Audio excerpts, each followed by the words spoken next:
নতুন সরকার আসার পরে এক পর্যায়ে আমরা দেখলাম যে 22 দিনে অন্তত 5 জনকে পিক আপ করা হয়েছে, মানে তাদেরকে অ্যারেস্ট করা হয়েছে, পরে মামলা দেওয়া হয়েছে স্পিচ অফেন্সের কারণে, অর্থাৎ কি বলেছে তার উপরে ভিত্তি করে।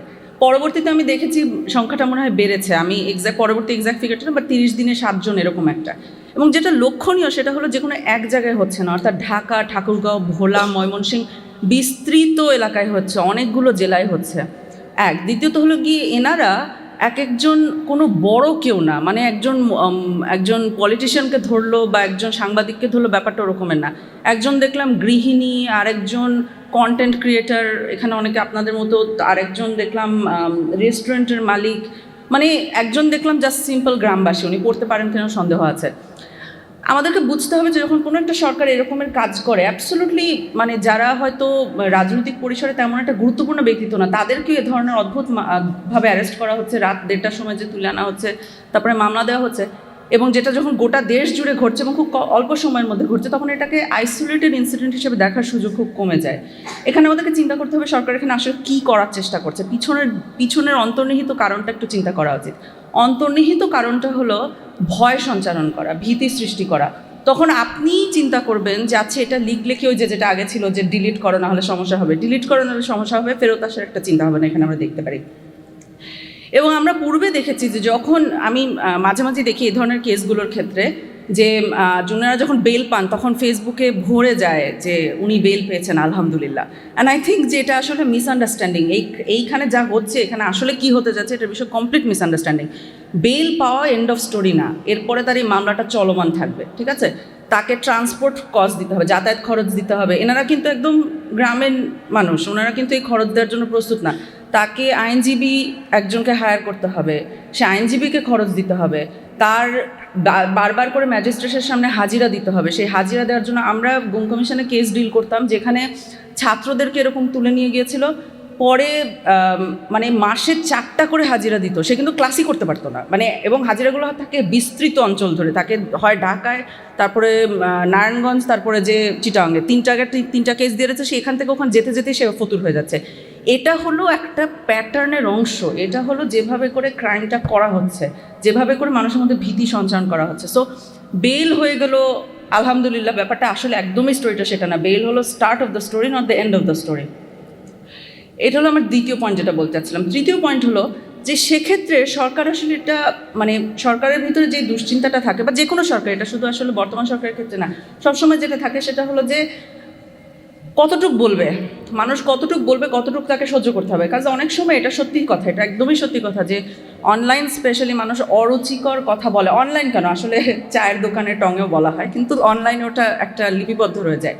অরুচিকর, অসুন্দর কথাবার্তা অবশ্যই বলা হয়, কিন্তু পাবলিক ফিগারদের অরুচিকর, অসুন্দর কথা অ্যাবজর্ব করার ক্ষমতাটা নর্মাল মানুষের থেকে বেশি থাকতে হবে। মোস্টলি বিকজ এটা আসলে ওনাদেরকে টাচ করে না। সেদিন আমার এক বিদেশি বন্ধু আমার সাথে যোগাযোগ করলো, বললো যে শুনলাম যে তুমি নাকি সিআইএ জয়েন করেছো। আমি বলছি আমিও তো জানি না এটা, পরে দেখলাম গুগল করলে কে জানি কি লিখে রেখেছে, এরকম কথাই আসে। এখন আমি কি এটা তেলে বেগুনে জ্বলে উঠবো? কোনো লাভ আছে জ্বলে ওঠে? It is part of the job, you accept it, you move on. এটা সবার ক্ষেত্রেই সত্যি, এবং এটা খুব একটা বেশি যে কষ্ট হয় ব্যাপারটা তাও না, যে কে কী বললো শুনলাম না, ইগনোর করাটার মধ্যে খুব একটা অসুবিধা নেই। কারণ ইগনোর না করলে আমাদের সামনে যেটা আসছে সেটা হলো এই যে এখন যেটা হচ্ছে যে ভীতি সঞ্চারণ হচ্ছে, বা আওয়ামী লীগ আমলে যেটা প্রকটভাবে হয়েছিল, যে ভীতির সঞ্চারণটা একদম ওয়েপেনাইজড ফর্মে চলে এসেছিল। কিন্তু এর মধ্যে একটা কথা রয়ে যায়, সেটা হলো যে মিসইনফরমেশন তাহলে কেমন করে ট্যাকেল করা হবে। এখানে আমি যদি কেউ আমার ফেসবুক পড়েন, জানেন যে আমি আমার নানি সম্পর্কে মাঝে মাঝে কথা বলে, আমি আমার নানিকে এখানে নিয়ে আসতে চাই। নানি প্রতি রাতে ইউটিউব দেখে, হ্যাঁ এটা আমরা বুঝতে পারি, কারণ রুমের বাইরে থেকে আওয়াজ শোনা যায়। তার কারণ হলো নানি ভলিউম কন্ট্রোল করতে পারে না ইউটিউবের, সো ওটা যা থাকে ওইভাবেই চলতে থাকে। দ্বিতীয় আরেকটা জিনিস কন্ট্রোল করতে পারে না, সেটা হলো ইউটিউবে একটা ভিডিও থেকে আরেকটা ভিডিওতে যাওয়া কন্ট্রোল করতে পারে না। অ্যালগোরিদম নানিকে যা দেয় ওটাই নানি দেখতে বাধ্য, উইচ মিনস নানি অলমোস্ট যা সামনে আসে সেটাই দেখে। একটা স্পিচ যদি দেখো, ওইটা বারবার করে দেখতে থাকে, কারণ ওটা বারবার করে আসতে থাকে ভিন্ন ভিন্ন অ্যাঙ্গেলে। ইভেন সেই নানিকে আমি দেখেছি বলতে এক সময় যে ইউটিউবে যা দেয় ওগুলো মনে হয় সব সত্যি না, তাই না নাবিলা? মনে হয় কিছু মিথ্যাটিতা আছে ওটার ভিতরে। কেন? কারণ আপনি যদি একটা মানুষকে এক্সপোজ করেন টু লাইজ, এক পর্যায়ে সে বুঝতে পারে। সো সরকার মিসইনফরমেশন কীভাবে ট্যাকেল করবে, এটা কোনো একটা অসম্ভব কিছু না। অন্য অনেক দেশ এটা হ্যান্ডেল করেছে।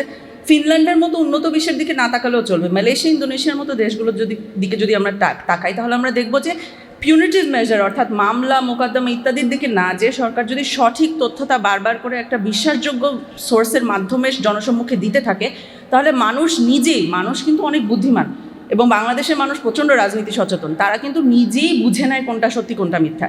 কিন্তু যদি সেটা না হয়, যদি এই ধরনের একটা যে পোস্ট ডিলিট করার সমস্যা হবে কালচারটা রয়ে যায়, তখন কিন্তু বিদেশে বসে থাকা অপতথ্য প্রচারকারীরা অনেক ধরনের অপতথ্য ছড়াতে পারবে, এবং মানুষ সেটা সত্য মিথ্যার পার্থক্য করতে পারবে না, কারণ সে আসলে তার সামনে কোনো ধরনের মানদণ্ড নেই।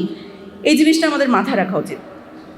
গতকালকে দেখলাম প্রধানমন্ত্রী বলছেন যে খুব ভালো কথা বলেছেন, উনি বলেছেন যে পুলিশ সামনে কথা বলার জন্য আর পিক আপ করবে না। যদি এটা সত্যি বাস্তবায়ন হয় তাহলে আমরা খুবই খুশি হব, কারণ আমি যে প্রথম ভিকটিমটার কথা বলেছিলাম তিনি কিন্তু বিএনপিরই ভিকটিম ছিলেন। প্রথম যে আওয়ামী লীগ আমলে যে যার উপরে অকথ্য অত্যাচার চালানো হয়েছিল, এবং তার অনেক বন্ধু যারা বিএনপি অ্যাক্টিভিস্ট ছিলেন তাদের উপরে চালানো হয়েছিল। অর্থাৎ বর্তমানে সরকার দলে যারা আছেন তাদের কিন্তু ব্যক্তিগত অভিজ্ঞতা আছে এই সিস্টেমটা কীভাবে কাজ করে। তারা জানে যে এই সিস্টেমটা কোনো কাজেই আসে না, দুই এটা জাস্ট সিম্পলি একটা নিপীড়নের হাতিয়ার হিসেবে কাজ করে, যেটা কোনো ফলপ্রসূও হয় না। উনি বিএনপির একজন অ্যাক্টিভিস্ট। আওয়ামী লীগ আমলে অনলাইন খুব সুন্দর লিখতেন, একটা ছদ্মনামে লিখতেন, কিন্তু এক পর্যায়ে একটা বাহিনী ওনার আসল পরিচয় উদ্ঘাটন করতে পারে।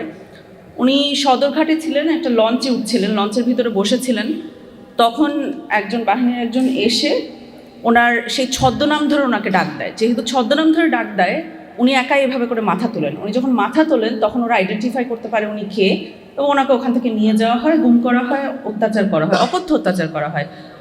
উনি আমার কাছে আইডেন্টিফাই করতে পেরেছিলেন যে ওনাকে কে অত্যাচার করেছিল। তা আমি বলেছিলাম যে কিভাবে আইডেন্টিফাই করলেন, আপনার তো চোখ বন্ধ ছিল।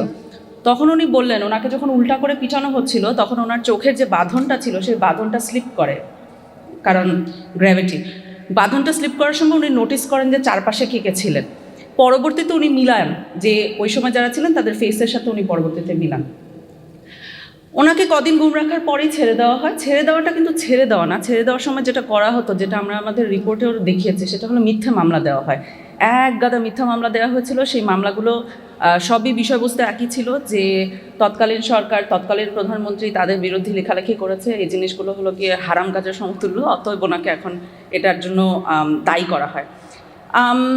এই ধরনের মামলাগুলো, এই ধরনের কেসের একটা ইনগ্রেডিয়েন্ট, এটা হলো যেটাকে বলি আমরা ক্রাইমের যে সিগনেচার আছে, এটা হলো সেই ক্রাইমের সিগনেচার। আমরা আমাদের রিপোর্টে weaponization of the criminal justice system নিয়ে কথা বলেছি। সেটা হলো যে মিথ্যে মামলা দেওয়া হবে, তারপরে মিথ্যে মামলার হয়রানি চলবে অনেক বছর। আমি আজকে আমার বক্তব্যে মোটামুটি 4টা পয়েন্ট কভার করার চেষ্টা করব। একটা হলো যে বর্তমানে যেটা হচ্ছে ইন টার্মস অফ যেভাবে করে কথা বলার জন্য ধরা হচ্ছে, অনেক ঘটনা যে ঘটছে তা না, কিন্তু যে কয়টা ঘটনা ঘটছে এগুলো একটি প্যাটার্ন ইন্ডিকেট করে। এক, দ্বিতীয় হলো গিয়ে যে এই সব ক্ষেত্রে আমরা দেখছি যে বেল পাচ্ছে, কিন্তু বেল আসলে গল্পটার বা কাহিনীটা শেষ না। এটা হলো আমার দ্বিতীয় পয়েন্ট হবে। তৃতীয় পয়েন্ট হবে যে বাকস্বাধীনতার লিমিটটা কোথায়। পাবলিক ফিগারদের গালি শোনা যে বাকস্বাধীনতার লিমিটের অন্তর্ভুক্ত হবে, সেটা হবে আমার তৃতীয় পয়েন্ট। এবং চতুর্থ হলো গিয়ে যে তাহলে একটা সরকার কিভাবে করে ডিসইনফরমেশন বা মিসইনফরমেশন ফাইট করতে পারে, যেহেতু এটাও তার কাজের একটা অংশ। সো আমি আমার বক্তব্য এখানে শেষ করব। ব্রিফলি রিক্যাপিং যে 4টা পয়েন্ট আমি মেনশন করতে চাচ্ছিলাম, একটা হলো গিয়ে যে এই মুহূর্তে যে বিভিন্ন জায়গায় পিক আপ করা হচ্ছে সেই জিনিসটা কোনো আইসোলেটেড ইনসিডেন্ট হিসেবে দেখার সুযোগ নেই, এটা একটি প্যাটার্নের অংশ। দ্বিতীয়ত হলো গিয়ে যে বেল হলেই যে আলহামদুলিল্লাহ এন্ড অফ স্টোরি হয়ে যাচ্ছে, ব্যাপারটা মোটেও তা না। বেল হলো সমস্যাটার শুরু, শেষ নয়। তৃতীয়ত হলো গিয়ে যে আমরা যেটা শুনতে চাচ্ছি না বা সরকার যেটা শুনতে চাচ্ছে না, সেটা অংশ, সেটা অনেক সময় অর্থাৎ অনেক সময় গালিও ফ্রি স্পিচের অংশ, বাক স্বাধীনতার অংশ, এটা মাথায় রাখা।